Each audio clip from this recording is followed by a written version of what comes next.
आगे हिमाचल में सीएम पुष्कर सिंह धामी ने किया धुआंधार चुनाव प्रचार। हिमाचल में सीएम धामी ने 3 रैलियों को संबोधित किया। चौपाल, पच्छाद और पावंटा साहिब में सीएम धामी ने की रैली, तो मुख्यमंत्री पुष्कर सिंह धामी ने कांग्रेस पर साधा जमकर निशाना। हिमाचल पहुंचने पर सीएम धामी का हुआ जोरदार स्वागत। मुख्यमंत्री पुष्कर धामी की जनसभा में दिखी भारी भीड़। बीजेपी ने सीएम पुष्कर धामी को बनाया था स्टार प्रचारक। और देखिए, लगातार हिमाचल विधानसभा चुनाव से पहले ये चुनावी रैली लगातार देखने को मिल रही है, जहां स्टार प्रचारक के तौर पर सीएम पुष्कर सिंह धामी पहुंचे हुए थे। कहीं ना कहीं उत्तराखंड और हिमाचल की जो भौगोलिक परिस्थिति है एक जैसी है, इसके साथ ही रोटी बेटी का संबंध भी माना जाता है और कहीं ना कहीं उत्तराखंड का जो असर है वो हिमाचल प्रदेश में भी देखने को मिलता है। और इसी को देखते हुए कहीं ना कहीं आज जब सीएम पुष्कर सिंह धामी पहुंचे हुए थे चुनाव प्रचार के लिए, उस दौरान हर किसी में उत्साह भी देखने को मिला था, क्योंकि सीएम पुष्कर सिंह धामी वो मुख्यमंत्री हैं जो कई सारे मिथक तोड़ चुके हैं और इन मिथकों को तोड़ने के बाद एक नया इतिहास उन्होंने उत्तराखंड में लिखा था। और कहीं ना कहीं इसका असर आस पड़ोस के प्रदेशों पर भी पड़ता है और इसी को देखते हुए बीजेपी ने उन्हें चुनाव प्रचार के लिए उतारा है। और एक बार फिर बीजेपी हिमाचल प्रदेश में सत्ता में काबिज होना चाहती है और इसी को देखते हुए लगातार धुआंधार प्रचार प्रसार चल रहे हैं। और लगातार सीएम पुष्कर सिंह धामी के चुनाव प्रचार में भारी भीड़ लोगों की देखने को मिली और जब वो पहुंचे हिमाचल प्रदेश, उस दौरान उनका बड़े ही जोरदार तरीके से स्वागत भी किया गया। और आप तस्वीरों में भी देख सकते हैं, हिमाचल प्रदेश की ये तस्वीर है जहां पर 3 रैलियां सीएम पुष्कर सिंह धामी ने की और इस दौरान लोगों में भी उत्साह था। साथ ही बीजेपी कार्यकर्ता भी मौजूद थे जो उनका जोरदार स्वागत किया और साथ ही साथ मौजूद रहे।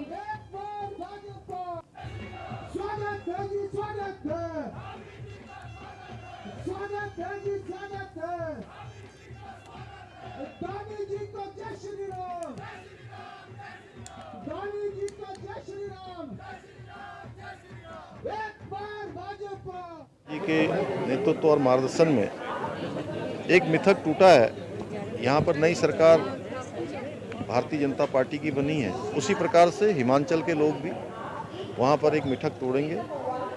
नई सरकार का गठन होगा, नई सरकार फिर से भारतीय जनता पार्टी की बनेगी, क्योंकि पूरे देश के अंदर जब से प्रधानमंत्री मोदी जी ने प्रधानमंत्री के रूप में काम करना शुरू किया है, आसाम हो, हरियाणा हो, देश के अनेकों राज्य, उत्तर प्रदेश हो, उत्तराखंड हो, हर जगह पर नया इतिहास बना है। नए इतिहास बने हैं, सारे मिथक टूटे हैं। हिमाचल में भी ये मिथक टूटेगा और पूरी पार्टी माननीय प्रधानमंत्री मोदी जी के नेतृत्व में वहाँ पर लगेगी। उत्तराखंड हिमाचल की देवतुल्य जनता भारतीय जनता पार्टी को आशीर्वाद देगी। मोदी जी के नेतृत्व में डबल इंजन की सरकार वहाँ पर भी बनेगी। आजादी के अमृत महोत्सव के तहत run for unity against drug को लेकर देहरादून मैराथन 2022 का आयोजन किया गया। मुख्यमंत्री पुष्कर सिंह धामी ने प्रतिभागियों को हरी झंडी दिखाकर रवाना किया, तो वहीं खुद सीएम धामी, डीजीपी अशोक कुमार ने भी दौड़ लगाई। मैराथन में 12 देशों के एथलीट समेत कई राज्यों के केंद्र शासित प्रदेशों के 15,000 प्रतिभागियों ने हिस्सा लिया। वहीं भारतीय प्लेबैक सिंगर और संगीतकार कैलाश खेर ने अपनी प्रस्तुति भी दी और इस कार्यक्रम में हंस फाउंडेशन के संस्थापक मंगला माता, मंगला और भोले महाराज भी मौजूद रहे। जीवन व्यतीत करूंगा। मैं यह भी संकल्प लेता हूं कि मैं अपने समस्त परिवारजन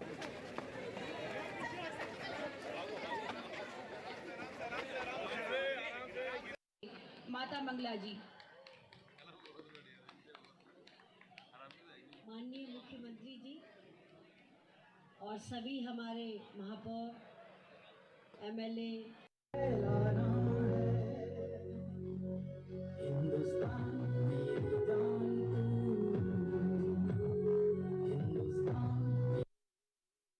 फॉर यूनिटी और run for against the drugs, आज ये दौड़ पुलिस विभाग और हंस फाउंडेशन के संयुक्त तत्वाधान में यहाँ पर आयोजित हो रही है। यह निश्चित रूप से जहाँ हम राष्ट्रीय एकता के एक राष्ट्र को एकता के सूत्र में पिरोने वाले सरदार वल्लभ भाई, हमारे देश के प्रधानमंत्री मोदी जी का एक भारत श्रेष्ठ भारत के सपने को उनके संकल्प को साकार करने के लिए हजारों हजार युवा आज यहाँ पर आए हुए हैं।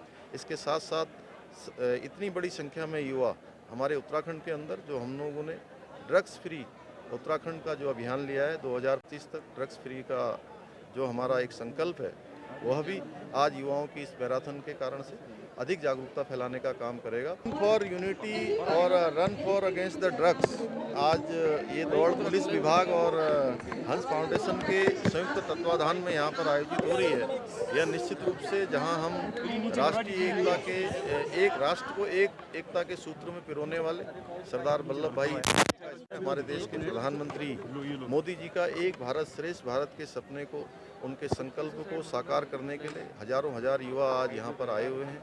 इसके साथ साथ इतनी बड़ी संख्या में युवा हमारे उत्तराखंड के अंदर, जो हम लोगों ने ड्रग्स फ्री उत्तराखंड का जो अभियान लिया है 2025 तक ड्रग्स फ्री का जो हमारा एक संकल्प है, वह भी आज युवाओं की इस मैराथन के कारण से अधिक जागरूकता फैलाने का काम करेगा। रन फॉर यूनिटी और run for against the drugs, आज ये दौड़ पुलिस विभाग और हंस फाउंडेशन के संयुक्त तत्वाधान में यहाँ पर आयोजित हो रही है।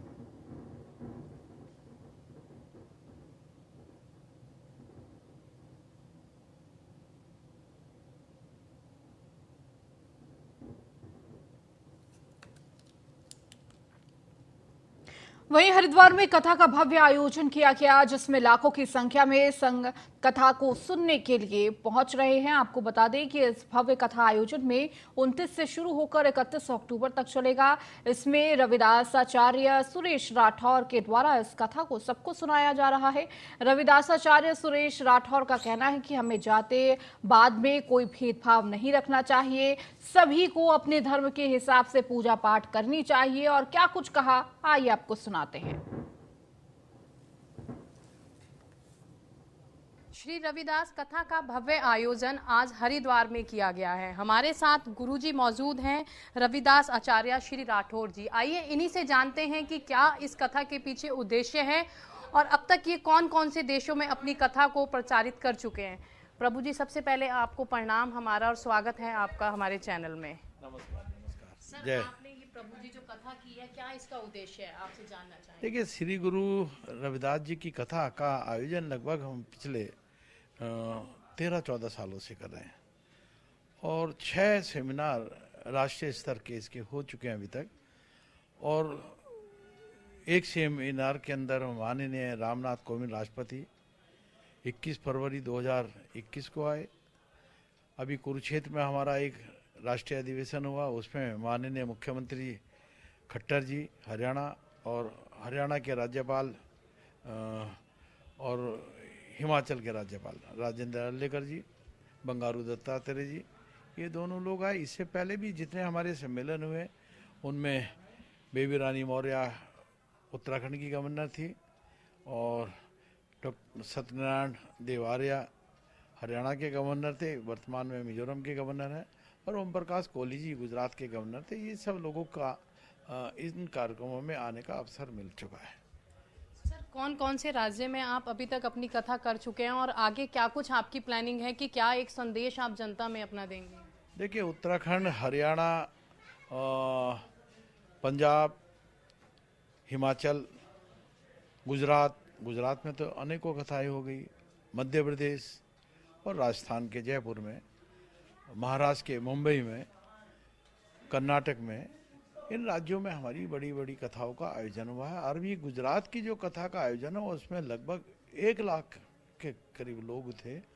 पूरे गुजरात से इकट्ठा होकर उन्होंने जो समारोह का संपन्न किया, उसमें बहुत सारे जनप्रतिनिधियों ने भाग लिया है।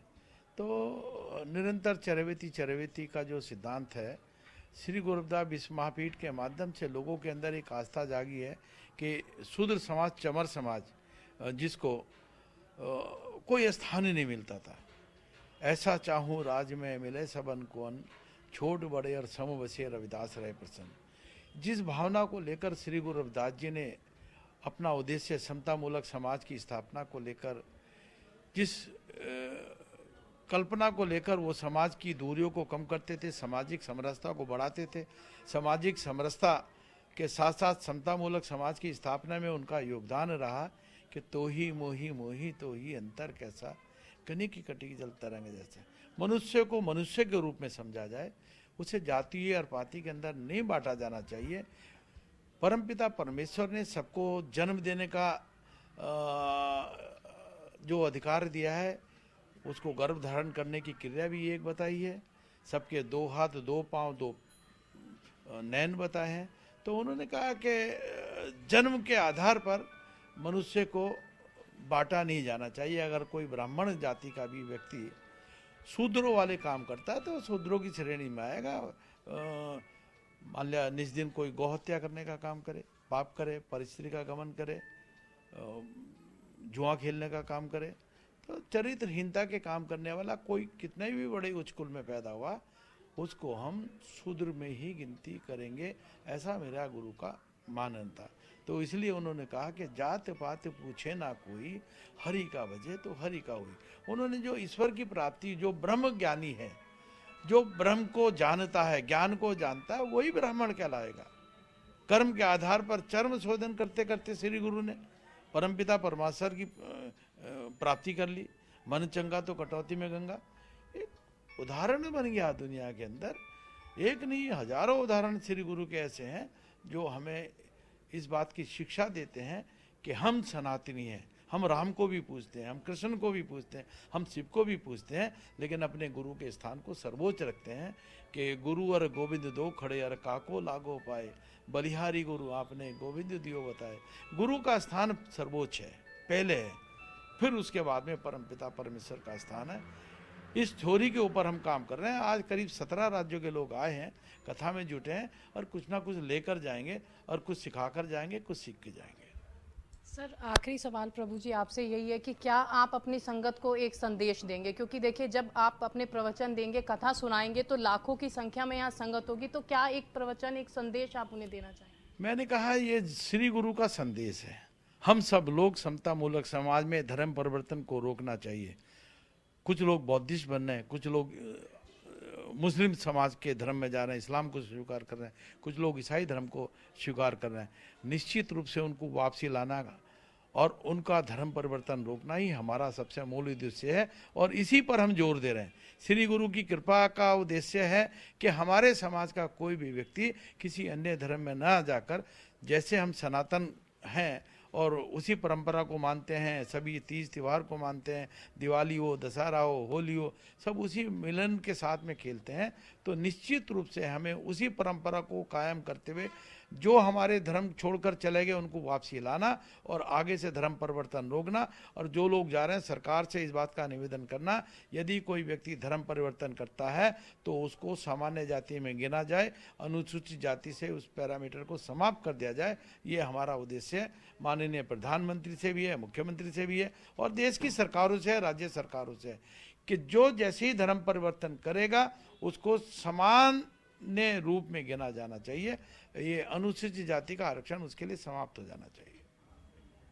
देखिए, ये थे हमारे साथ रविदास आचार्य श्री सुरेश राठौर जी, जिन्होंने हमें बताया है कि हमें जाति में कोई भेदभाव नहीं करना चाहिए। जिस जाति में हमने अपना जन्म लिया है उसके हिसाब से ही हमें पूजा पाठ करनी चाहिए, कोई मतभेद हम में नहीं होना चाहिए। न्यूज़ 1 इंडिया से मैं प्रिया राणा, हरिद्वार। चलिए बढ़ते आगे। मुख्यमंत्री पुष्कर सिंह धामी ने देहरादून जिले के डाक पत्थर बैराज का स्थलीय निरीक्षण किया और इस दौरान सीएम धामी ने अधिकारियों के बैराज के बारे में जानकारी ली, साथ ही आवश्यक दिशा निर्देश भी दिए।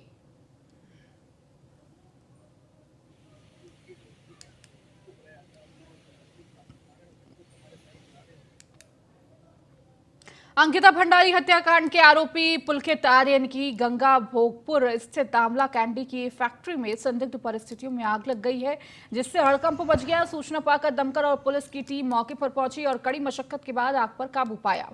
वहीं अंकिता भंडारी हत्याकांड के आरोपी पुलकित आर्य और पूर्व राज्य मंत्री और बीजेपी नेता विनोद आर्य का बेटा है, जो गंगा भोगपुर में रिजॉर्ट चलाता था, जहां अंकिता भंडारी की बतौर रिसेप्शनिस्ट भी नौकरी करती थी। इसके अलावा पुलकित और गंगा भोगपुर में कि आंवला कैंडी की फैक्ट्री भी है, जहां रविवार को संदिग्ध परिस्थितियों में आग लगी।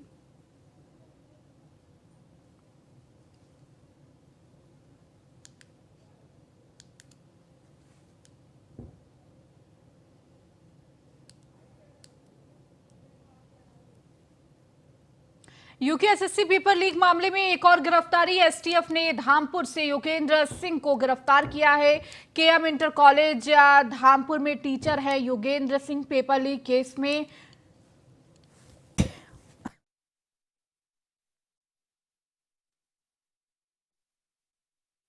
अब तक 42 लोगों की गिरफ्तारी हुई है। अब तक 19 आरोपियों को देहरादून कोर्ट में मिली जमानत।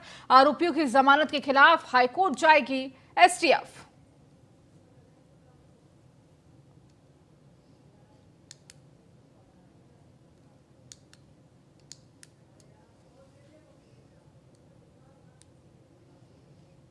उत्तराखंड अधीनस्थ सेवा चयन आयोग पेपर लीक मामले में गिरफ्तार 42 आरोपियों में से अब तक 19 आरोपियों को जमानत मिल चुकी है। एक के बाद एक आरोपियों को मिल रही जमानत पर विपक्ष सरकार की जीरो टॉलरेंस नीति और एसटीएफ की जांच पर सवाल उठा रही है। कांग्रेस इस पूरे प्रकरण की जांच सीबीआई से कराने की मांग कर रही है। कांग्रेस के प्रदेश उपाध्यक्ष सूर्यकांत धस्माना ने राज्य सरकार पर जमकर हमला बोलते हुए कहा कि सरकार की नीयत साफ नहीं है, यही कारण है कि सरकार सीबीआई जांच से बच रही है।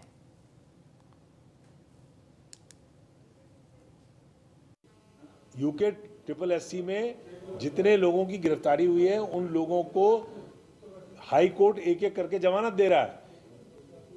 भारतीय जनता पार्टी की सरकार असली दोषियों को छुपा रही है, असली दोषियों तक हाथ न पहुंचे इसके लिए सीबीआई जांच नहीं की जा रही है। इसके ऊपर बहुत बड़ा, मैं तो कह रहा हूं कि सत्ता में जो सबसे उच्च पदों पर बैठे हुए लोग थे उन लोगों का हाथ है, उन लोगों का संरक्षण है। किसी खानसामे की कैसे हिम्मत हो सकती है कि वो इतना बड़ा अरबों खरबों रुपए का घोटाला कर दे, इतना बड़ा लीक का मामला, इतने बड़े नकल का मामला, इतना बड़ा पैसे का लेन देन का मामला, और उसमें आपने एक एसआईटी बना दी और एसआईटी इतनी कमजोर उसकी पैरवी है कि लगातार जमानतें हो रही हैं। ये सरकार का पूरा सोचा हुआ प्लान है। जिस प्रकार से NH 74 दफन हो गया, आज कोई उसका नाम लेवा नहीं है, उसी प्रकार से यूके ट्रिपल एससी का मामला है। सरकार उसको भी दफन करना चाहती है, लेकिन कांग्रेस नहीं होने देगी। ये राज्य के बेरोजगार नौजवानों के साथ धोखाधड़ी है, उनके साथ विश्वासघात है, उनके पीठ में छुरा मारने का काम किया गया है। इसलिए इस मामले में कांग्रेस पूरी ताकत से सड़कों पर लड़ेगी।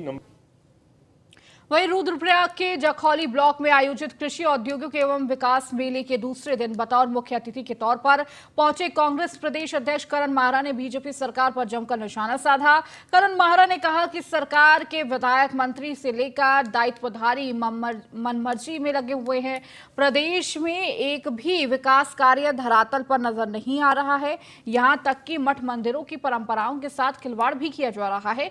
कांग्रेस प्रदेश अध्यक्ष ने कहा कि देश के प्रधानमंत्री नरेंद्र मोदी और बद्री केदार मंदिर समिति के अध्यक्ष अजेंद्र अजय केदारनाथ धाम में जाकर गर्भगृह के भीतर तस्वीर खिंचाकर वायरल कर रहे हैं। सनातन धर्म में कहा गया है कि भोजन और पूजा पर्दे में होनी चाहिए। ऐसे में सनातन धर्म का खुलेआम उल्लंघन किया जा रहा है।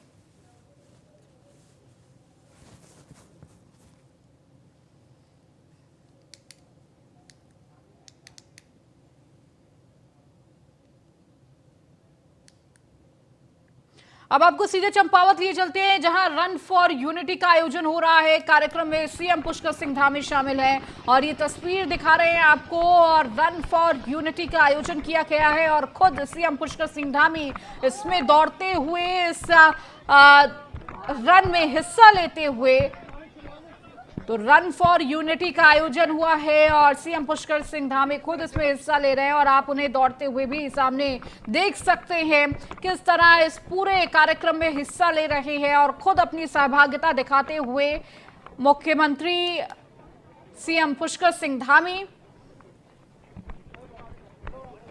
और ये सीधी तस्वीर चंपावत से आपको दिखा रहे हैं, जहां पर रन फॉर यूनिटी का आयोजन किया गया है और इसमें खुद इसका आयोजन का जो उद्घाटन है वो हरी झंडी सीएम पुष्कर सिंह धामी ने दिखाई और इसमें खुद सहभागिता करते हुए और लोगों को जागरूक करते हुए, इसके साथ ही उन्हें उनका उत्साह बढ़ाते हुए, जो युवा इसमें जुड़े हुए हैं, जो मौजूद हैं, उनका उत्साह बढ़ाते हुए सीएम पुष्कर सिंह धामी खुद उनके साथ दौड़ते हुए, तो पहले इस पूरे दौड़ में हिस्सा लिया।